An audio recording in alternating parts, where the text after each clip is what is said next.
नमस्कार मित्रों, आप सभी का स्वागत है आपके अपने रिजल्ट मित्रा प्लेटफॉर्म पर। आप लोग लगातार इकोनॉमिक्स की क्लासेस कर रहे हैं और देख रहे हैं कि आप लोगों को जो कमेंट आ रहे हैं उनके अकॉर्डिंग मैं बात करता हूं कि आप लोगों को समझ में भी आ रहा। आज का टॉपिक है निवेश, स्टेटमेंट, आपका इन्वेस्टमेंट, है ना। अब निवेश और इन्वेस्टमेंट को अगर हम लोग थोड़ा सा समझने का प्रयास करें, निवेश का मतलब क्या होता है, इन्वेस्ट करने का मतलब क्या होता है।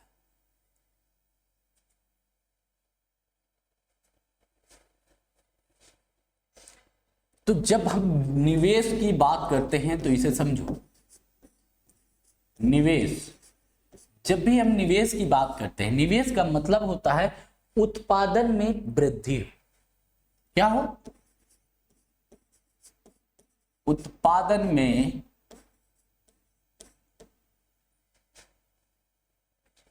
वृद्धि हो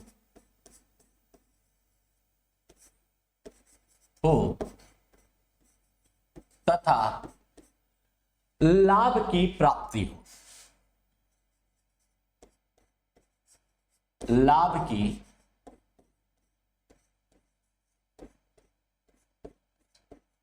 प्राप्ति हो,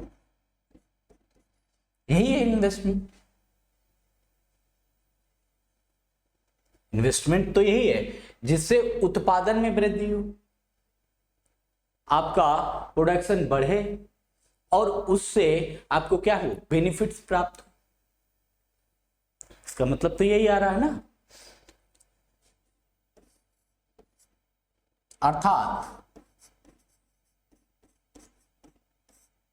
अर्थात किसी वस्तु के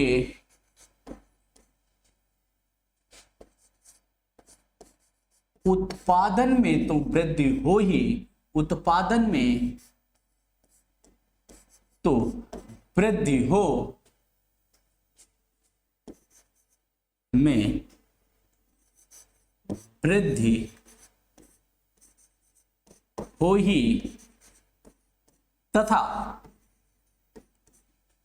उस उत्पादन के माध्यम से तथा उस उत्पादन के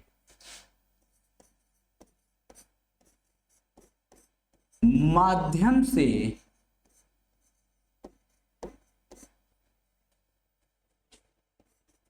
लाभ की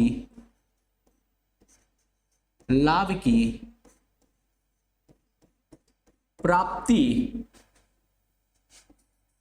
भी हो, उसे इन्वेस्टमेंट या निवेश, उसे निवेश कहते हैं। निवेश का मतलब अब इसे समझ में आया कि जब भी हम उत्पादन में वृद्धि करें तो उससे हमें लाभ की प्राप्ति। एक वर्ड में अगर हम लोग देखें तो एक वर्ड में हमारा ये स्टेटमेंट एकदम क्लियर होगा, लाभ की प्राप्ति। अब देखो एग्जाम्पल से समझने का प्रयास करो। ये डिफिनीशन थी आपकी, परिभाषा, ठीक। अब यहां पर उदाहरण से, अच्छा एक चीज और है, अगर आप पैसे खर्च कर रहे हो तो क्या उसके उत्पादन में वृद्धि होती है? तो नोट लिखिए,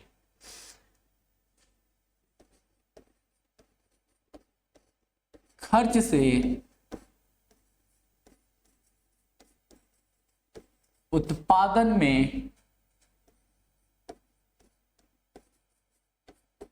वृद्धि नहीं होती है, नहीं होती है और ना ही लाभ की प्राप्ति होती है, और ना ही लाभ की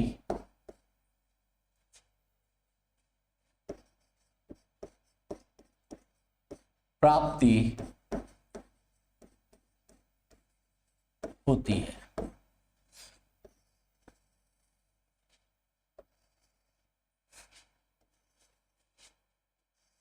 अब इसको डिब्बे में हमेशा बंद कर लिया करो। जब नोट लिखा करो तो इस तरह से लिख के डिब्बा बंद करो। उसका रीजन क्या है कि जैसे आप कंफ्यूजन में कभी आते हैं ना कि ये चीज कैसे क्या है, तो वो आप लोगों के कॉपी में हमेशा लिखा रहेगा कि नोट खर्च से आपके उत्पादन में वृद्धि नहीं होगी। अब एग्जाम्पल से समझो। मान लीजिए कि ये मेरा क्लासरूम है जिसमें मैं रोज आता हूं, आप लोगों को पढ़ाता हूं, आप लोग मुझसे पढ़ते हो यहां पर, ठीक है। यहां पर मैंने डिजिटल बोर्ड लिया हुआ है, एसी लगा हुआ है, कैमरा लगा हुआ है, यहां पर अपने लैपटॉप रखे हुए हैं, डेस्कटॉप रखे हुए हैं, ये आप लोगों के कमेंट का डेस्कटॉप है, ठीक। तो कई सेटअप पूरा बना हुआ है, ठीक है। तो ये क्या मेरा इन्वेस्टमेंट है, ये मेरा खर्च है। आप समझो, एक स्टूडियो में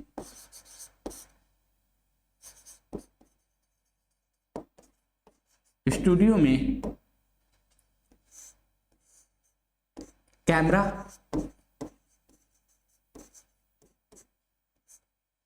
डिजिटल बोर्ड,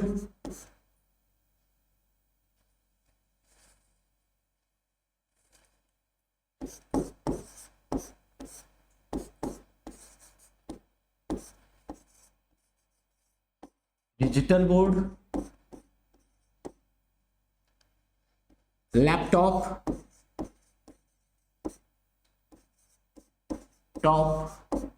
इन सब में हमने खर्चा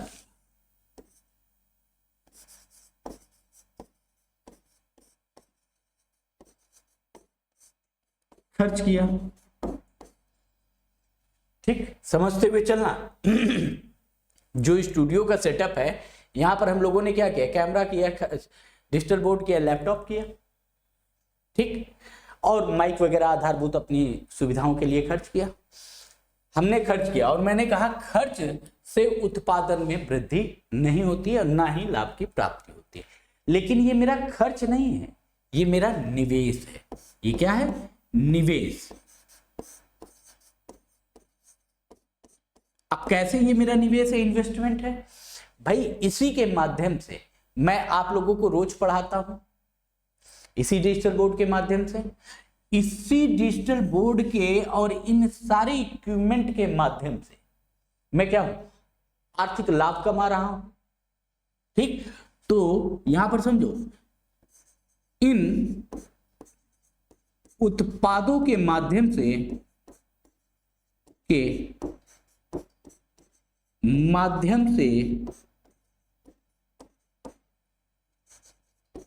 हम आर्थिक लाभ की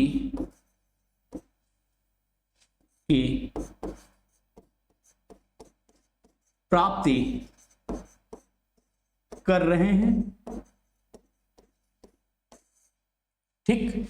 ये मेरा निवेश था कि मैंने कैमरे में निवेश कर दिया, डिजिटल बोर्ड में निवेश किया, लैपटॉप में निवेश किया, और इन सब निवेश के साथ मुझे क्या हो रहा, अगर ये मैं अपने उपयोग के लिए, ये किसके उपयोग के लिए आ रहा है, ये सारा अगर इन उत्पादों का उपयोग की बात की जाए तो यहां पर समझो, इन उत्पादों का उपयोग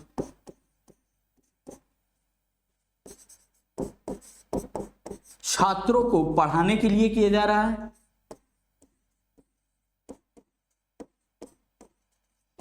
के लिए किया जा रहा है। अब जब छात्रों को पढ़ाने के लिए उपयोग में ये सारी चीजें आ रही हैं, तो इसका मतलब है कि ये क्या है, आर्थिक लाभ के उद्देश्य से है। तो इन उत्पादों से क्या मिल रहा है, आर्थिक लाभ के उद्देश्य से इन सारे उत्पादों को लगाया गया है। अब यहीं पर समझो कि इनमें पर डे का कुछ ना कुछ खर्चा भी आता होगा। डिजिटल बोर्ड चल रहा है, एसी चल रही है, इधर लैपटॉप चल रहा है, इधर लैपटॉप चल रहे हैं, तो इन सब का रोज का कुछ ना कुछ खर्च आता है। उस खर्च का वहन कौन कर रहा है? हम। और उस खर्च को दे कौन रहा है? आप लोग दे रहे हैं। भाई अगर हम कोई चीज आपको दे रहे हैं, शिक्षा दे रहे हैं, तो उसके बदले में आप हमें क्या दे रहे हो? धन दे रहे हो। ठीक। और ये हमेशा याद रखिएगा, ना फ्री की धन ना फ्री की शिक्षा पुरातन काल से चला आ रहा। फ्री की शिक्षा कभी किसी के काम नहीं आती है। ठीक। तो गुरु दक्षिणा का कॉन्सेप्ट इसीलिए लाया गया कि कुछ भी आप किसी से भी प्राप्त करें, उसे कुछ ना कुछ अवश्य दे। तो ये कॉन्सेप्ट इसीलिए।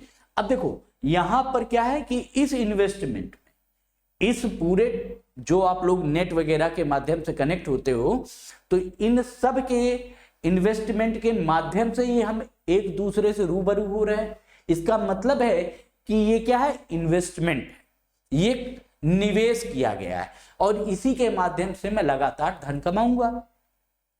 कॉमन है। ठीक। अब यहीं पर इतनी बड़ी अगर मैं कोई स्मार्ट टीवी ले लेता, तो उस स्मार्ट टीवी का यूज क्या होता? मेरे पर्सनल के लिए। अब समझो, यदि एक स्मार्ट टीवी ले लिया, ठीक, एक स्मार्ट टीवी ले लिया, इतना ही 75 इंचेस, 75 इंच का, ठीक, 75 इंच का हमने एक स्मार्ट टीवी ले लिया। तो उसका उपयोग क्या है? उसका उपयोग मेरे स्वयं के लिए है, मेरे स्वयं के लिए है,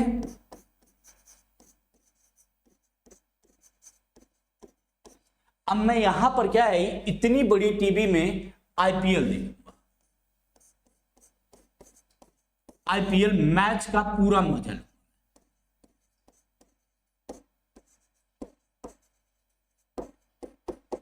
ठीक। अब मैच देखूंगा तो ये तो मैं यूज कर रहा हूं, लेकिन यहां पर ये बताओ, इससे आपको प्रॉफिट हो रहा है, लाभ की प्राप्ति होगी।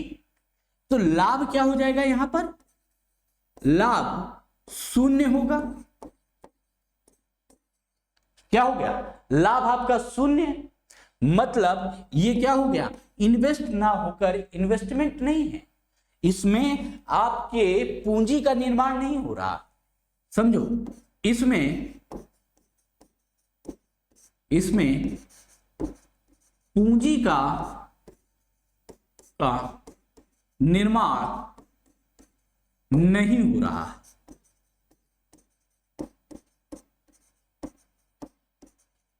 नहीं हो रहा है। तो मतलब ये क्या हो गया? ये आपने खर्च किया। जहां पर पूंजी का निर्माण नहीं होगा, वो क्या होगा? वह निवेश नहीं होगा, वह निवेश नहीं है। वह क्या होता है? वह खर्च के दायरे में आता है। क्लियर है ये पॉइंट आप लोगों को? और इससे समझो, मान लो कि हम लोगों ने एसी लगवाई और एक्स स्टूडेंट ने भी एक एसी लगवाई, दोनों ने एसी लगवाई है। अब समझो, यहां पर क्या है? हमने भी एसी लगवाई और आप लोगों ने भी एसी लगवा दी। चलो बहुत अच्छी बात है, इसे हम निवेश कहेंगे, निवेश। लेकिन इस एसी से आप आराम से ठंडी हवा लोगे,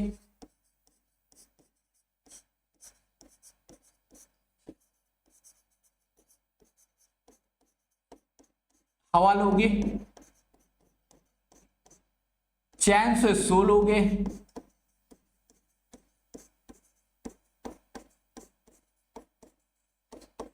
है ना, आराम से सोओगे मजे के साथ। लेकिन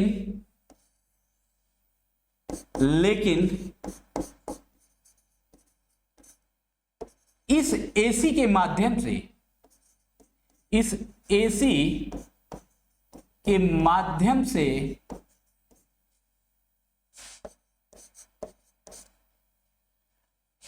आप पूंजी का निर्माण नहीं कर रहे, आप पूंजी का निर्माण नहीं कर रहे, नहीं कर रहे। इसका मतलब है कि आपको लाभ की प्राप्ति नहीं हो रही है। क्या है इसका मतलब? लाभ की प्राप्ति नहीं हो रही है, और जहां पर लाभ नहीं है वहां पर निवेश नहीं होता है। जहां लाभ की प्राप्ति ना हो वह निवेश के दायरे में नहीं आता है, नहीं आता है। समझ आ रहा है? अब यहीं पर एक एसी हमने ली है, एक स्टूडियो सेटअप कर दिया, उस स्टूडियो में एसी लगा दी गई। टीचर को क्या है, यहां पर टीचर आया इस स्टूडियो में, और स्टूडियो में आके टीचर क्या कर रहा है? टीचिंग कर रहा है।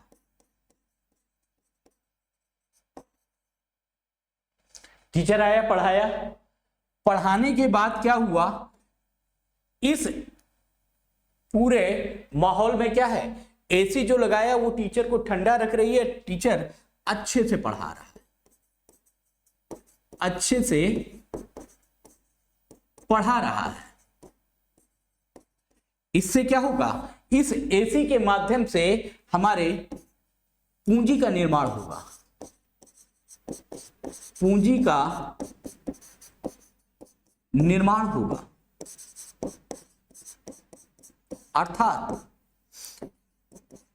एसी के माध्यम से ही, के माध्यम अगर हम देखें, एसी हमने लगाई, ठंडा एकदम माहौल है, टीचर एकदम कूल है, टीचर कूल होकर पढ़ाएगा, बहुत अच्छे से पढ़ाएगा, जबरदस्त तरीके से अपनी चीजें एक्सप्लेन करेगा। और गर्मी रहेगी, इतना गर्मी से पसीने से पागल रहेगा, गर्मी ऊपर से, तो क्या होगा, उस समय आपको अच्छी क्वालिटी डिलीवर नहीं कर पाएगा। जब अच्छी क्वालिटी डिलीवर नहीं करेगा तो नॉर्मल सी बात है आप उसे लाइक नहीं करोगे। जब लाइक नहीं करोगे तो उस शिक्षक के माध्यम से पूंजी निर्माण नहीं होगी। तो यहां पर समझो, एसी के माध्यम से क्या हो रहा है, पूंजी का माध्यम से पूंजी का निर्माण होगा,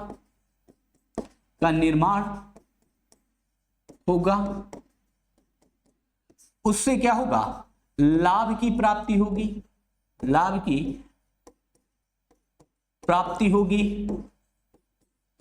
तो लाभ मतलब निवेश हो रहा है, निवेश हो रहा है। कॉमन सा फिनोमिना है कि यहां पर हम क्या कर रहे हैं, निवेश कर रहे हैं। लाभ अगर हमें प्राप्त हो रहा है तो हम निवेश कर रहे हैं। अब यही हमने ऑफलाइन क्लास में 50 एसी ठोकवाए, मतलब 50 एसी हमने अपनी ऑफलाइन क्लासेस में 10 क्लासेस में हमने लगवा दी, मतलब हर क्लास में 5-5 एसी लगी हुई। तो क्या वो हमारा खर्च होगा या इन्वेस्टमेंट होगा? इसका मतलब है उस क्लासरूम में 5 एसी लगाने का मतलब है कि हम आप लोगों से और ज्यादा पैसा लेंगे, क्योंकि एसी की हवा आप खा रहे हैं, एसी की हवा का मतलब है एसी का दाम भी उसी में जुड़ गया। एसी के जब चलेगी तो बिजली का बिल भी आएगा, वो भी आप ही पे करोगे, हम क्यों देंगे? हवा आपके लिए है, सुविधा आपके लिए है, तो पैसा भी आप ही दोगे। सर्विस प्रोवाइडर जो होता है वो सर्विस आपको देता है और उस सर्विस के एवज में आपसे पैसा लेता है। तो कॉमन फिनोमिना है, जब मैं आपको सर्विस दे रहा हूं तो आपसे पैसा भी लिया जाएगा, उसमें अच्छा लगे या बुरा लगे। आप किसी की दुकान में खाना खाने जाते हो तो उसको क्या देते हो? उस खाने के बदले आप उसे पैसा दे रहे हो, पैसा, है ना। और वो जितना अच्छा रेस्टोरेंट होगा, जितना अच्छा वो आप लोगों को सर्विस प्रोवाइड कराएगा, उतना ज्यादा आपसे पैसा लेगा, है ना। लेगा कि नहीं लेगा? अब समझो कि मान लो कि ये कोई रेस्टोरेंट है, ये 3 स्टार है और यहीं पर 5 स्टार है, ठीक। तो यहां से अच्छी क्वालिटी इस रेस्टोरेंट में मिलेगी आपको। तो नॉर्मल सी बात है, ये सर्विस प्रोवाइडर है, ठीक। इनके यहां पर इस तरह से एसी लगा था, इनके यहां पर पूरी तरह से चिल्ड एसी लगा, सेंट्रल एसी की यहां पर भी लगा, वहां लगा, लेकिन वहां की क्वालिटी ज्यादा अच्छी थी, फूड क्वालिटी ज्यादा अच्छी थी। तो कॉमन सी बात है, जो जितनी अच्छी सर्विस देगा आपको, उस सर्विस का चार्ज आप ही पे करेंगे। आप सोचते हो कि ऐसा नहीं होना चाहिए कि free free free free free सब जगह फ्री मिल जाए, तो ऐसा कैसे? क्योंकि हर चीज के एक चार्जेस होते हैं। भाई कोई व्यक्ति आपके लिए कितना करेगा? आप किसी को, आप ही के यहां कोई 1 साल रहे और सारा आपके सब चीजों का यूज करेगा, तो आपको भी लगेगा ना कि मुझे कुछ चार्ज चाहिए। जैसे एक, इसे ऐसे समझो, इधर रिश्तेदार आ गए, रिश्तेदार आए, और इधर क्या है, एक रूम आपका रेंट में लेने आ गया, रूम रेंट लेने आ गया। तो जो रूम रेंट में लेने आया है, आप उससे क्या खुश होते? खुश होते। क्यों? क्योंकि ये आपको क्या देगा? इस कमरे के बदले प्रॉफिट देगा, लाभ देगा, अर्थात पूंजी का निर्माण होगा, पूंजी का निर्माण होगा। जैसे आपने कोई घर बनवाया, घर बनवाने में आपने उसमें क्या किया, सॉरी, इस तरह से कमरे बनवा दिए, बीच में ये लॉबी आपने दे दी, मान लो कि ये बीच में आपने गैलरी दे दी और इधर दोनों तरफ कमरे बनवा दिए, ये बीच में गैलरी है, ठीक। तो यहां पर अगर आप इसको रेंट में उठाते हैं तो ये क्या हो जाएगा? ये आपका निवेश कहलाएगा। और यदि आप यहां पर निवास करते हैं, स्वयं के यूज के लिए रखते हैं, स्वयं के यूज के लिए रखते हैं,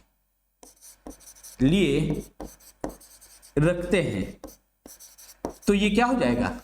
तो ये खर्च होगा, खर्च होगा। क्यों? क्योंकि यहां से आपको 1 रुपया मिलने वाला नहीं है, जबकि इसमें हर साल आपको लगाना पड़ेगा। तो दोनों में बिल्कुल क्लियर हो गया कि निवेश का मतलब क्या होता है और चीजों का मतलब क्या होता है। आगे चलें।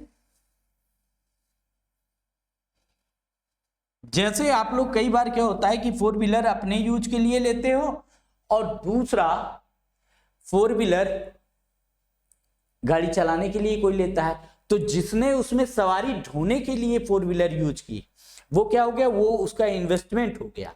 और आपने स्वयं के यूज के लिए यदि 4 व्हीलर ले लिया तो वो क्या हो गया? वो खर्च हो गया। बस जहां से पूंजी निर्मित होगी वो क्या होगा? निवेश कहलाएगा। और जहां पर पूंजी फंस जाएगी या पूंजी रुक जाएगी वो क्या होगा? खर्च होगा।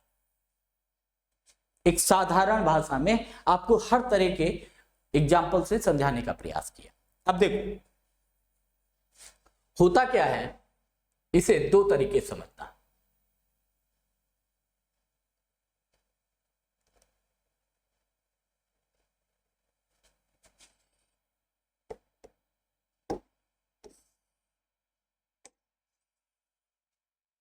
ये किसी राष्ट्र की बात की जा रही है।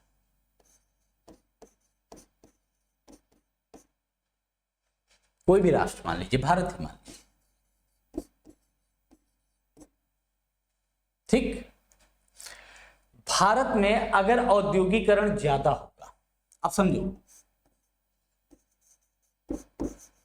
भारत में यदि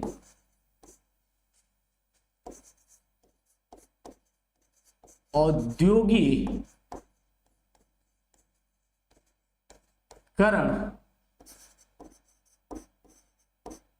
ज्यादा होगा तो औद्योगिकरण ज्यादा होगा तो नॉर्मल सी बात है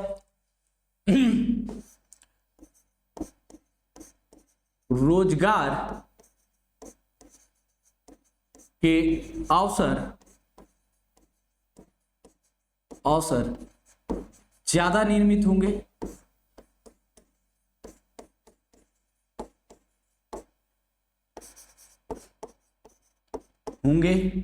नेक्स्ट, बेरोजगारी कम होगी।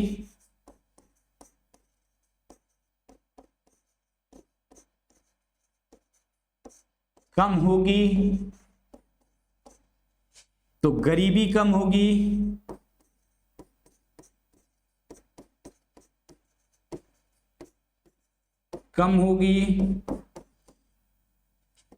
प्रति व्यक्ति आय में वृद्धि होगी। व्यक्ति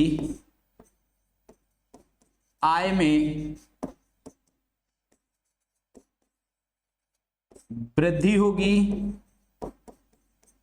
कौन समझते चलना, प्रति व्यक्ति आय में वृद्धि होगी।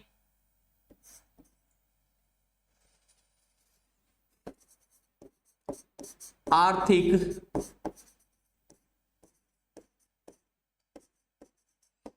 संपन्नता आएगी।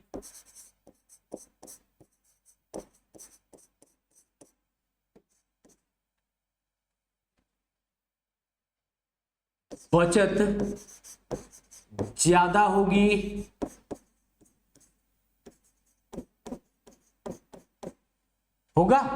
जब बचत ज्यादा होगा तो निवेश की दर ज्यादा होगी।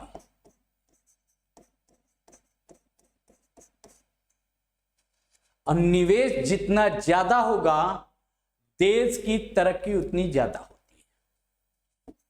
निवेश ज्यादा होगा, ठीक, तो शहरीकरण भी ज्यादा होगा। अब समझो, केवल और केवल क्या चीजें चली, औद्योगिकरण बढ़ा तो रोजगारों के अवसर निर्मित हुए। रोजगार के अवसर निर्मित हुए, बेरोजगारी कम होगी, गरीबी कम होगी। गरीबी कम होगी, इसका मतलब है प्रति व्यक्ति आय में वृद्धि होगी। आर्थिक संपन्नता आएगी राष्ट्र में। आर्थिक संपन्नता आएगी तो नॉर्मल सी बात है, लोग बचत ज्यादा करेंगे। और जब ज्यादा बचत होगी तो लोग निवेश भी ज्यादा करेंगे। जब निवेश ज्यादा होगा तो फिर से सर्किल बढ़ेगा किधर, औद्योगिकरण की तरफ। मतलब जितना ज्यादा निवेश होता जाएगा उतनी ज्यादा पूंजी निर्मित होती जाएगी, और जितनी ज्यादा पूंजी निर्मित होगी उतना ज्यादा औद्योगिकरण होता चला जाएगा। इतनी चीज क्लियर है कि निवेश से ही पूरी गाड़ी चलती है देश में। अब यहीं पर दूसरा पॉइंट अगर समझें, दूसरे फिनोमिना को अगर हम लोग समझें, भारत, फिर से भारत की बात करते हैं। भारत, अगर भारत में औद्योगिकरण कम, भारत में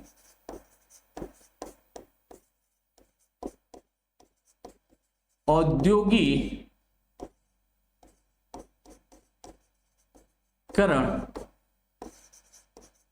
कम हो तो इसका मतलब क्या हो जाएगा, रोजगार भी कम होंगे। रोजगार कम होंगे, इसका मतलब क्या है, गरीबी ज्यादा, गरीबी, बेरोजगारी ज्यादा होगी। अब गरीबी और बेरोजगारी जब ज्यादा होगी तो नॉर्मल सी बात है प्रति व्यक्ति आय कैसी होगी, आय कम होगी। और जब कम होगी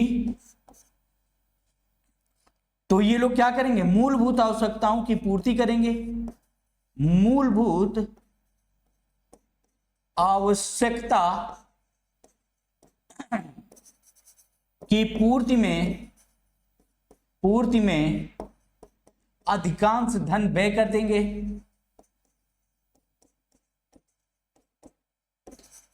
धन व्यय होगा।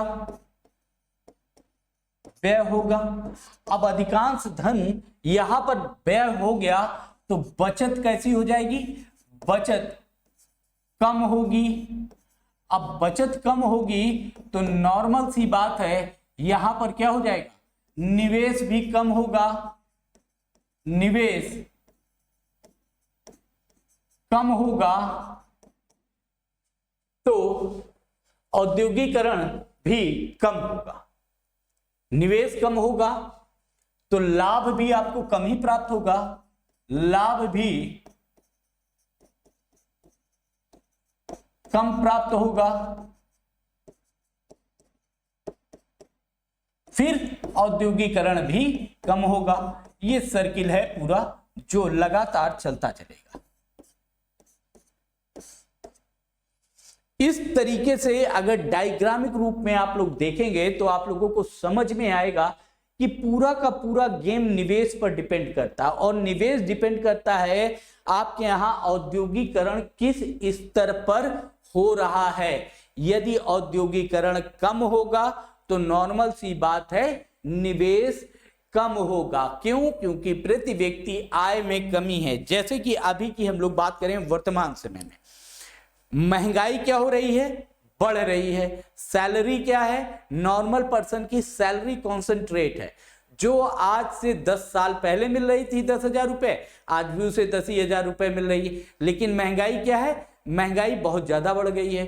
तो उसका जो खर्च है, उस व्यक्ति का अगर खर्च देखेंगे तो जो पहले वो 2,000 में पूरा काम निपटा लेता था, आज वो क्या कर रहा है, आज उसके लिए उसे लगभग 8,000 अपनी मूलभूत आवश्यकताओं की पूर्ति में 8,000 रुपए खर्च करना पड़ रहा। अब उसके पास बचत क्या हो रही है, कम बचत हो रही है। ठीक, क्यों? क्योंकि बेरोजगारियों की संख्या में वृद्धि हो रही है। अगर मैंने जॉब छोड़ी तो कोई ना कोई जॉब ले लेगा, 10,000 में भी वो जी लेगा। क्योंकि जहां पर रोजगार ही नहीं मिल रहे हों वहां पर यह समस्या बन जाएगी। अर्थात व्यक्ति कहां जा रहा है, गरीबी रेखा की तरफ मूव ऑन हो रहा है। अब समझो यहां पर, अगर आपकी महंगाई अधिक होगी और यहां पर बचत कम होगी तो नॉर्मल सी बात है कि व्यक्ति नीचे ही बढ़ेगा, ऊपर तो बढ़ नहीं पाएगा क्योंकि बचत कम। बचत कम मतलब निवेश कम, निवेश कम मतलब लाभ की प्राप्ति कम, और लाभ की प्राप्ति कम होने से भारत के औद्योगिक क्षेत्रों का विकास नहीं हो पाएगा। भारत में शहरीकरण उस लेवल पे नहीं हो पाएगा। तो इसका मतलब क्या है कि अगर यहां पर महंगाई बढ़े तो पेमेंट भी क्या होनी चाहिए, इंक्रीज होनी चाहिए। अगर इस तरह की स्थिति बनी रहेगी तो क्या होगा, दोनों में स्थिति समानता बनेगी। और अगर इस तरह की स्थिति बनी तो नॉर्मल सी बात है कि पूरा का पूरा सर्किल गरीबी की चपेट में आ जाएगा। क्या हो जाएगा, गरीबों की चपेट में आ जाएगा। नेक्स्ट पॉइंट, पूंजी उत्पाद अनुपात, कैपिटल, नोट करो इसे, पूंजी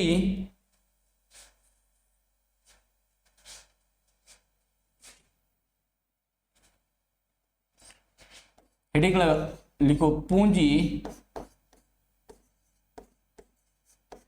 उत्पाद अनुपात, कैपिटल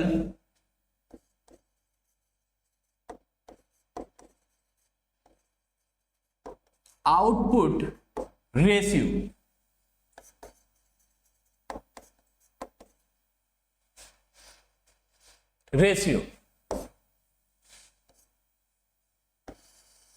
अब इसे समझो।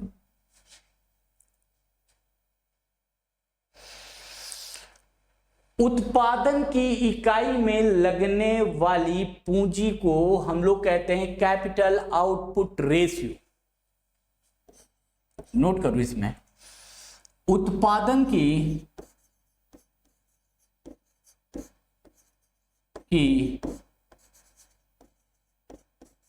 इकाई में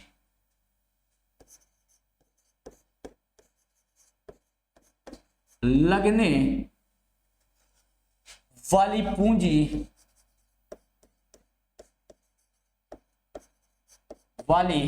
पूंजी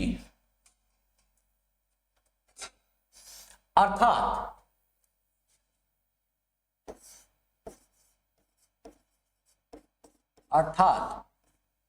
किसी वस्तु के निर्माण में जो पूंजी लगती है उसे हम लोग क्या कहते हैं, कैपिटल आउटपुट रेशियो। अर्थात देसी भाषा, किसी वस्तु के निर्माण में जो पूंजी लगती है,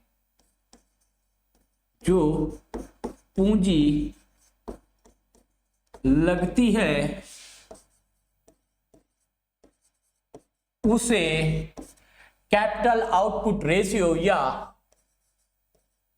पूंजी उत्पाद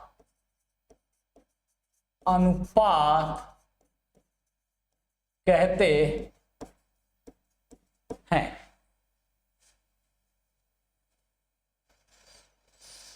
अब समझो कि ये मेरा मार्कर है, ये क्या है, मेरा मार्कर है। मार्कर के उत्पादन में कितना पैसा लगा, ये क्या हो जाएगा, कैपिटल आउटपुट रेशियो। समझ आया कि मार्कर के उत्पादन में आपको कितना पैसा खर्च करना पड़ा, ये क्या हो जाएगा, capital output ratio. Example note कर लो, जैसे एक मार्कर के उत्पादन में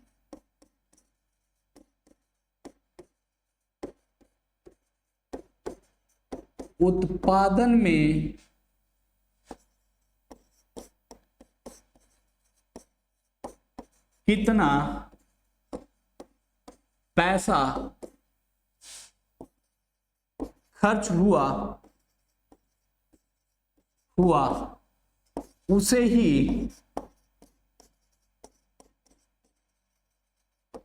कैपिटल आउटपुट रेशियो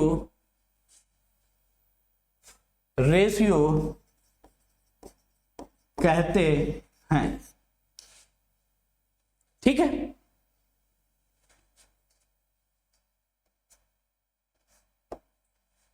रेशियो कहते हैं।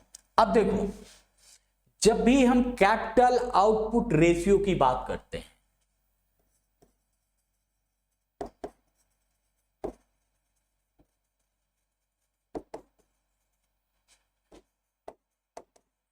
रेशियो की बात हम लोग यहां पर करते हैं, तो यहां पर समझो, इसको हम लोग दो भागों में डिवाइड करते हैं। समझो इसे, औसत पूंजी अनुपात, औसत पूंजी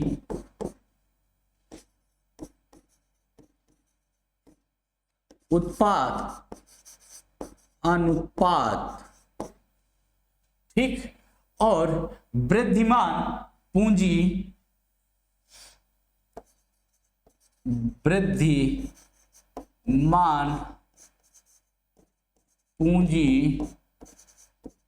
उत्पाद अनुपात।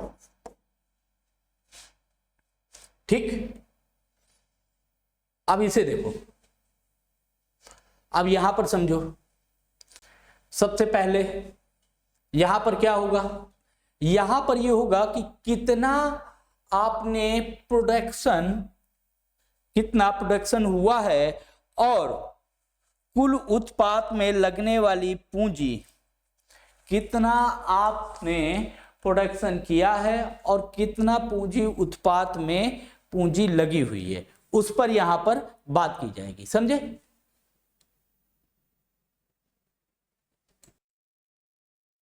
चलो यहां से चीजें समझने का प्रयास करो। जब हम लोग कहते हैं कि औसत, एवरेज कैपिटल आउटपुट रेशियो की जब बात कर रहे होते हैं हम लोग, ठीक, तो यहां पर एवरेज कैपिटल आउटपुट रेशियो की हम लोग बात कर रहे हैं। आखिर कितना उत्पादन हुआ है, सबसे पहले कितना उत्पादन हुआ है और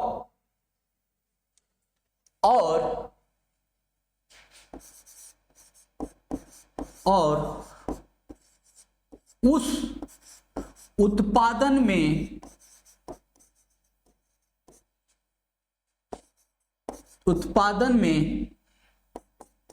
कितनी पूंजी की लागत आई है,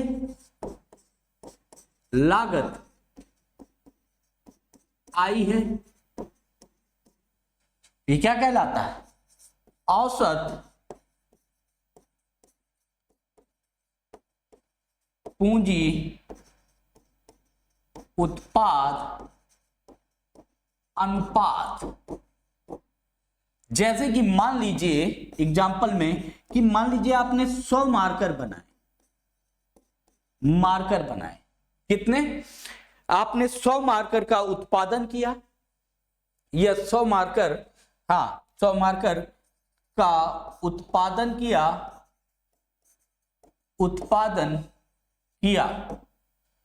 और इसके उत्पादन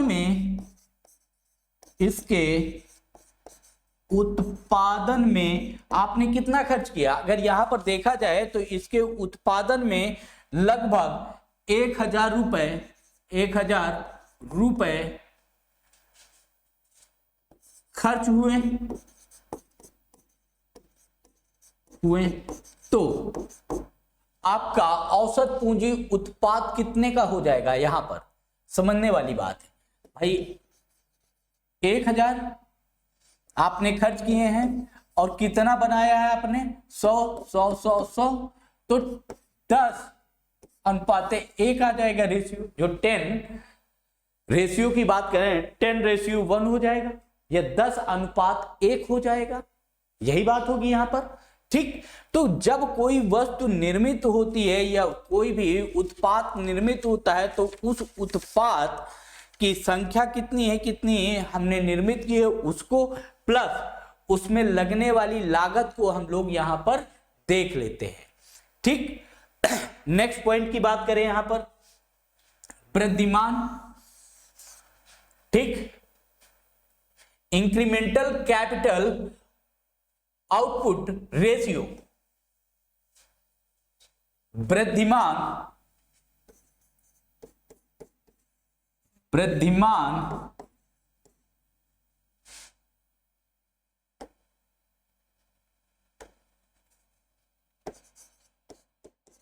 पूंजी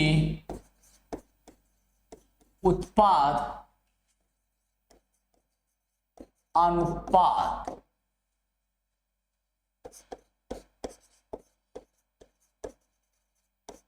incremental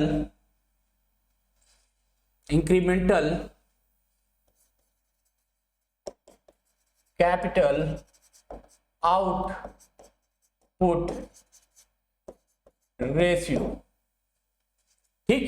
incremental capital output ratio की जब हम लोग बात करते हैं तो इसमें क्या है, एक अतिरिक्त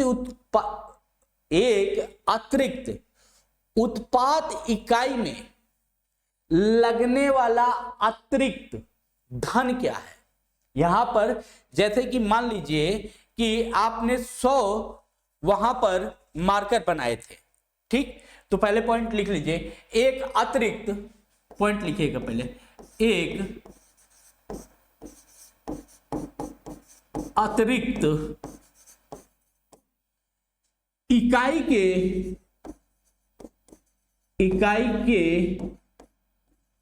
उत्पादन वृद्धिमान, इंक्रीमेंटल याद रखना है, उत्पादन में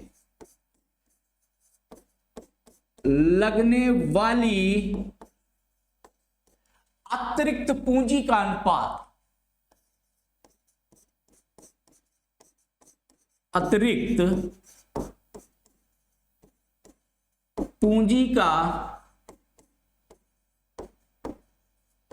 अनुपात क्या कहलाती है, वृद्धिमान पूंजी, वृद्धिमान पूंजी उत्पाद अनुपात कहलाता है। अब इसे समझना है कैसे। 100 मार्कर के उत्पादन में कितना रुपए लग रहा था, 1000 रुपए लगा। अब इसे समझो, 100 मार्कर के उत्पादन में 1000 रुपए लगे,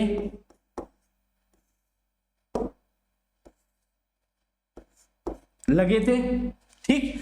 अब यहां पर कह रहा है एक अतिरिक्त, मतलब एक एक्स्ट्रा की बात की जा रही है। यहां पर क्या हो रहा है, एक और एक्स्ट्रा चाहिए इनको, तो यहां पर क्या पॉइंट आ जाएगा कि 100 मार्कर की जगह क्या हो जाएगा, 101 मार्कर के उत्पादन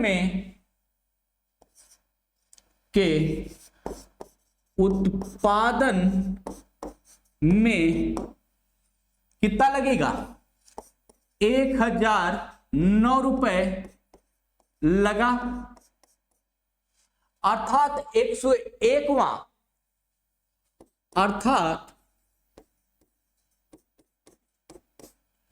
101वां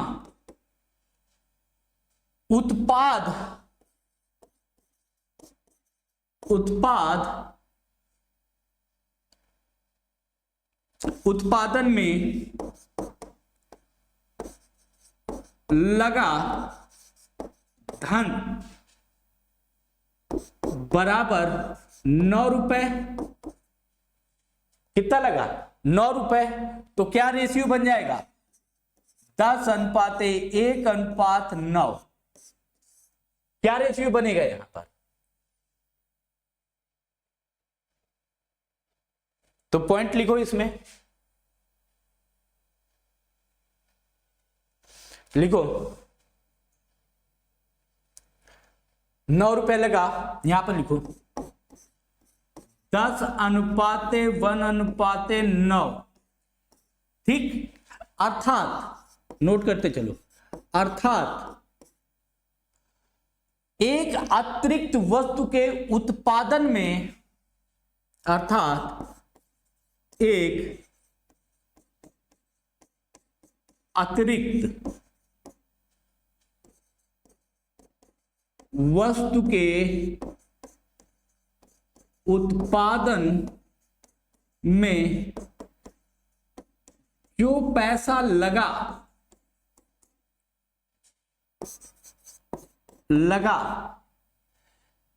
इन दोनों का अनुपात ही इन दोनों का अनुपात ही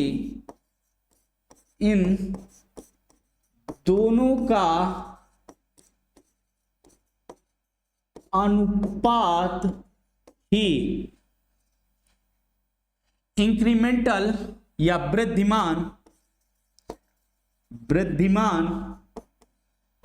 इंक्रीमेंटल कैपिटल आउटपुट रेशियो, तो वृद्धिमान उत्पाद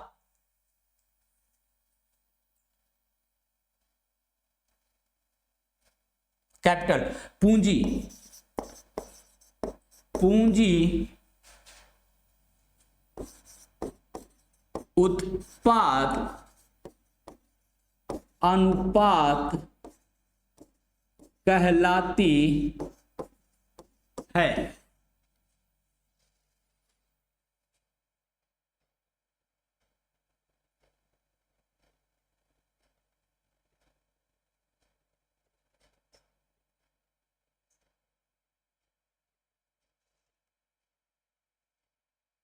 क्लियर है ये?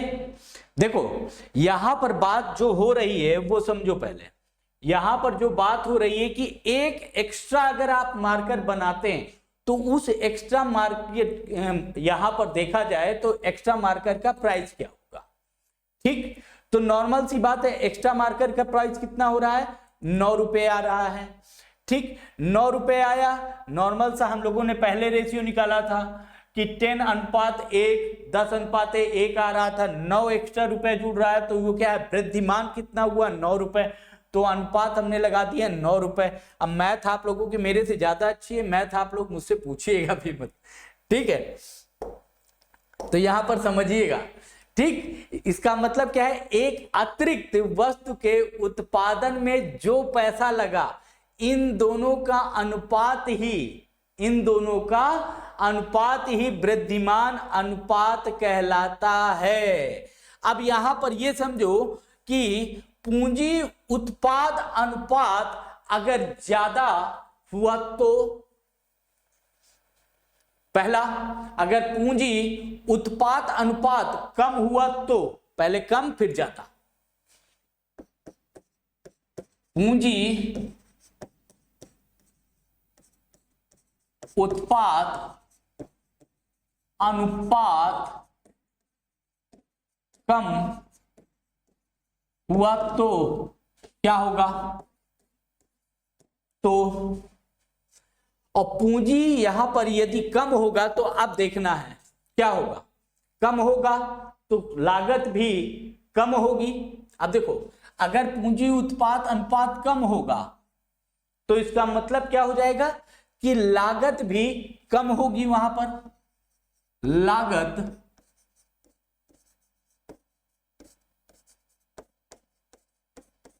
कम होगी। अब लागत कम होगी तो उत्पाद कैसा हो जाएगा, सस्ता हो जाएगा। तो उत्पाद कैसा हो जाएगा, सस्ता होगा। यही होगा ना, तो उत्पाद सस्ता होगा। उत्पाद यदि सस्ता होगा तो उत्पाद की मांग ज्यादा होगी, तो उत्पाद की मांग ज्यादा होगी।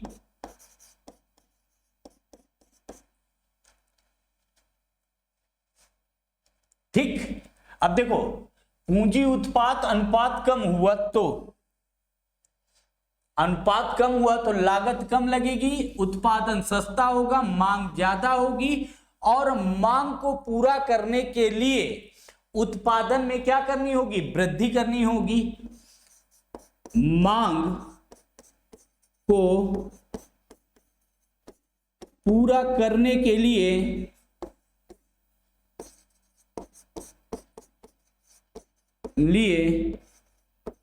उत्पादन में वृद्धि करनी होगी।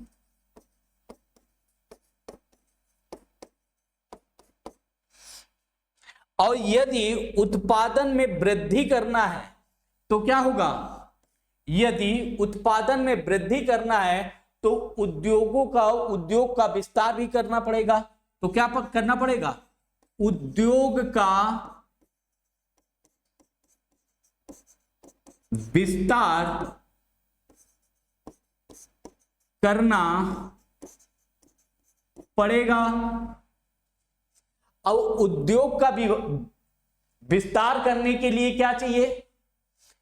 उद्योग के विस्तार के लिए आपको निवेश करना होगा। क्या करना होगा? निवेश करना होगा।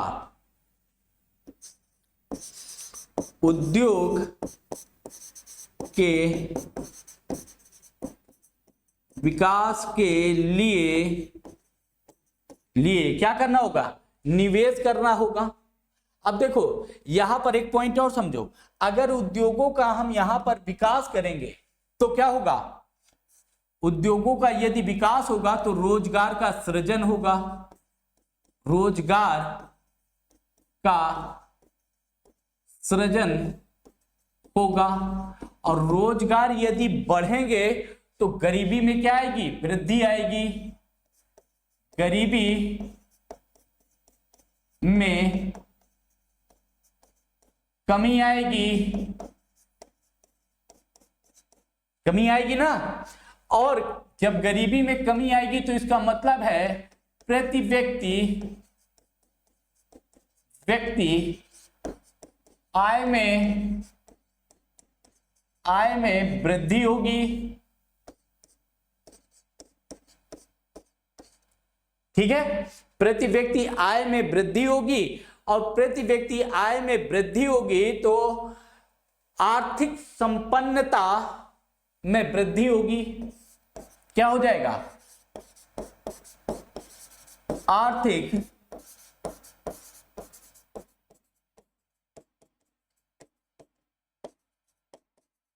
वृद्धि होगी। और अगर ये बढ़ा तो क्या हो जाएगा? निवेश में वृद्धि होने लगेगी। निवेश में वृद्धि होगी, क्योंकि बचत में वृद्धि होगी। तो घूम फिर के पूरी स्टोरी कहां पर आ गई? अगर हम लोग यहां पर देखें तो घूम फिर की यहां पर पूरी की पूरी स्टोरी नाच गई आप लोगों की, कि यदि पूंजी उत्पाद अनुपात कम हुआ तो क्या होगा? लागत कम लगेगी, उत्पादन सस्ता होगा। वस्तु की उत्पादन यदि सस्ता हुआ तो मार्केट में क्या होगी? डिमांड बढ़ेगी। डिमांड बढ़ेगी और डिमांड को पूरा करने के लिए आप लोगों को प्रोड्यूसन या प्रोडक्शन अपना क्या उत्पाद की उत्पादन में वृद्धि करनी पड़ेगी। और जब उत्पादन में वृद्धि करेंगे तो नॉर्मल सी बात है कि एक यूनिट के थ्रू ये सारी चीजें आप पूरी नहीं कर पाएंगे। तो इसका मतलब क्या हुआ? इसका मतलब स्पष्ट ये हो गया कि जब एक यूनिट से आप पूरा नहीं कर पाएंगे तो उस इंडस्ट्री को भी आप लोगों को बड़ा करना पड़ेगा। इसका मतलब है उद्योग का विस्तार होगा। उद्योग को विस्तार जैसे ही होगा तो क्या होगा? रोजगार के अवसर में वृद्धि होगी। जब रोजगार के अवसर में वृद्धि होगी तो गारंटी किसकी मिलेगी आप लोगों को? यहां पर रोजगार की गारंटी मिलने लगेगी। जब रोजगार बढ़ेंगे तो नॉर्मल सी बात है गरीबी बढ़ेगी, वो गरीबी में कमी आएगी। और जब गरीबी में कमी आएगी तो पीपुल्स परचेजिंग पावर में वृद्धि होगी, प्रति व्यक्ति आय में वृद्धि होगी। और जब प्रति व्यक्ति आय में वृद्धि होगी तो वो क्या करेंगे? यहां पर निवेश करेंगे, बचत ज्यादा करेंगे, उनकी आर्थिक संपन्नता आएगी तो बचत ज्यादा होगी, बचत ज्यादा होगी तो निवेश ज्यादा होगा, और निवेश ज्यादा होगा तो बैंकें क्या करती हैं? आपको लोन प्रोवाइड कराती हैं। उसी जो हम निवेश करते हैं पैसा, उसी पैसे को लेकर बैंकें आप लोगों को पैसा प्रोवाइड कराती हैं। जब पैसा मिलेगा तो लोन लेंगे, लोन लेके फिर से नए उद्योगों का निर्माण होगा। तो ये पूरा का पूरा गेम चलता रहता है यदि पूंजी उत्पाद अनुपात कम है तो। अब यहीं पर अगर कह दिया जाए पूंजी उत्पाद अनुपात दर क्या हो जाए? ज्यादा हो जाए। दूसरे पॉइंट पे पूंजी उत्पाद अनुपात दर ज्यादा हो जाए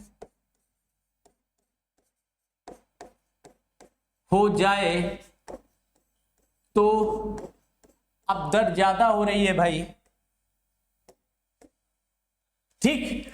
तो यहां पर जैसे ही दर ज्यादा होगी तो लागत क्या हो जाएगी, कॉमन फिनोमेना है, लागत भी ज्यादा हो जाएगी, अर्थात लागत में वृद्धि हो जाएगी, लागत में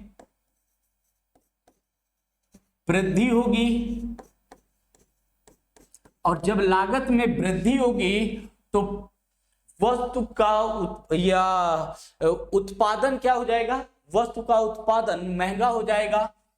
नॉर्मल सी बात है, वस्तु का उत्पादन महंगा होगा,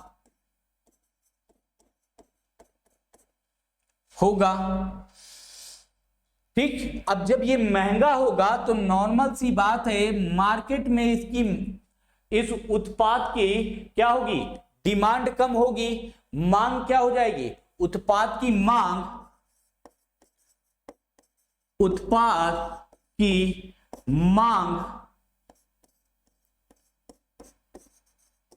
कम होगी।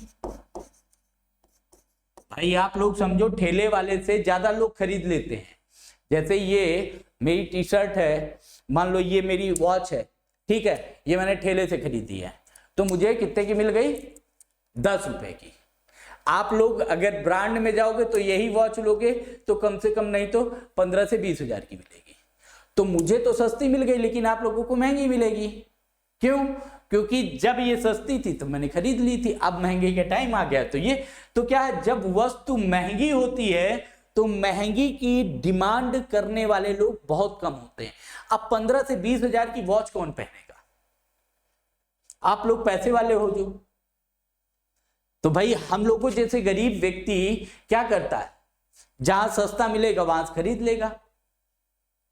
यही होता है ना कि जो सामान सस्ते मिलते हैं उनको ज्यादा तेजी से खरीदा बेचा जा सकता है, लेकिन जो सामान ज्यादा महंगा होता है उसको बहुत धीरे धीरे बिकता है और धीरे धीरे ही लोग खरीदते भी हैं।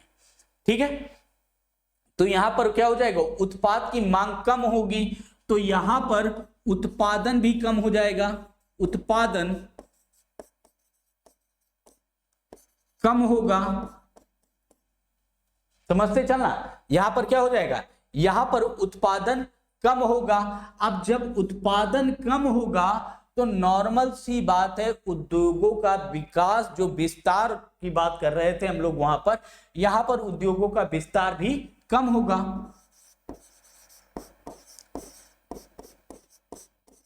का विस्तार कम होगा। अब जब उद्योगों का विस्तार कम होगा तो रोजगार का सृजन भी क्या हो जाएगा, रोजगार का सृजन कम होगा। कॉमन सी बात है, तो इसका मतलब है कि गरीबी में वृद्धि होगी, गरीबी में वृद्धि होगी। ठीक, क्या हो जाएगा, गरीबी में वृद्धि होगी, और गरीबी में वृद्धि का मतलब क्या है, प्रति व्यक्ति की आय में कमी आएगी, प्रति व्यक्ति की आय में कमी। इसके बाद क्या हो जाएगा, तो बचत कम होगी, और जब बचत कम होगी तो नॉर्मल सी बात है, निवेश कम होगा, और जब निवेश कम होगा तो यहां पर औद्योगिकरण भी क्या हो जाएगा, कम होगा। अब समझो कि गेंद चली कहां से थी और गेंद पहुंची कहां पर। मतलब अगर हम जितना चीजें अभी खोलते चले जाएंगे, औद्योगिकरण कम होगा, अगर इसी को और खींचना चाहो तो इससे क्या हो जाएगा, शहरीकरण कम होगा, और इसका मतलब क्या है, ग्रामीण क्षेत्र ज्यादा होगा।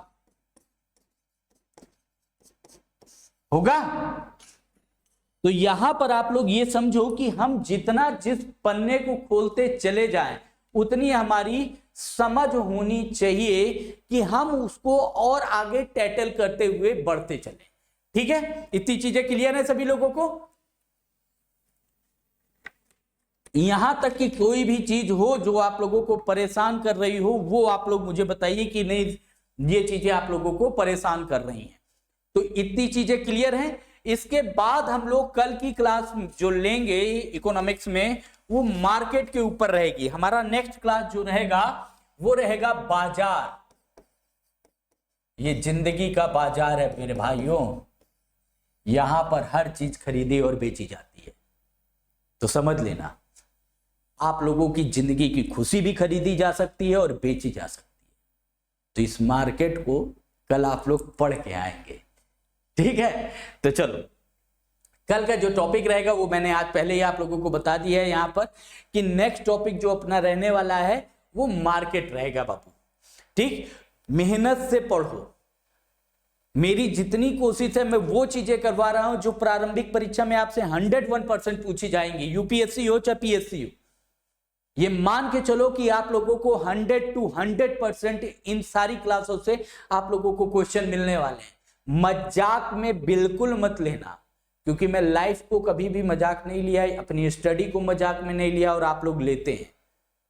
और आप लोग इस तरीके से पढ़ाई करते हो, कोई गुड नाइट कोई गुड बाय, ये सब चीजें मैं कल देख भी रहा था, आप लोगों के साथ लाइव जुड़ा हुआ था, तो ये देखा मैंने कि आप लोग सीरियस कम होते हो। तो मेरे भाइयों और मेरे छोटे छोटे दोस्तों और बहनों, एक चीज बड़े अच्छे से समझो कि ये लक्ष्य आपने तय किया है। अगर आपने मजाक किया तो इसको चुटकी लगती है पूरी लाइफ मजाक बनाने में। आज भी आप मुखर्जी नगर आएंगे ना, तो आप लोगों को दिखेगा कितनी लाइफ डिस्ट्रॉय हो चुकी है। क्यों? क्योंकि उन्होंने बस मजाक लिया था, और उस मजाक ने उनकी जिंदगी ही मजाक में तब्दील कर दी। तो अच्छा है कि आप लोगों को आज गाइडेंस देने के लिए हम लोग भी खड़े हैं। हम लोगों के लिए दर दर भटकने के बाद थोड़ा नॉलेज मिल पाता था, आप लोगों को एक जगह सारे अच्छे लोग मिल रहे हैं। उम्मीद है कि आप लोग अच्छे से पढ़ भी रहे होंगे। मेहनत करिए, अपने लक्ष्य को प्राप्त करिए, और एकलव्य बनिए कि जिस दिशा पे जिस कार्य के लिए लगे हैं बस वो कार्य आप लोग लगातार करते रहे। अर्जुन आंख वाला जो सीन है ना, कि चिड़िया की आंख दिखनी चाहिए, पत्ती वत्ती नहीं दिखनी चाहिए थी, तो आप लोगों को भी जब तक आप लोगों का एग्जाम ना हो जाए ना दीदी ना भैया, ठीक, सीधा सबसे बड़ा है सिलेक्शन मेरे भैया। तो जब ये लगा लोगे और सिलेक्शन की रेस में दौड़ने के लिए आ जाओगे, तब दुनियादारी कर लेना यार। बहुत है भाई बहन, करने के लिए बहुत टाइम मिलेगा, बाकी जो आप लोग करना चाहते हो ना उसकी आड़ में वो भी टाइम मिलेगा। तो पहले पढ़ लो, ठीक है। तो फिर मिलता हूं आप लोगों से नेक्स्ट क्लास पे। जय हिंद, जय भारत, थैंक यू।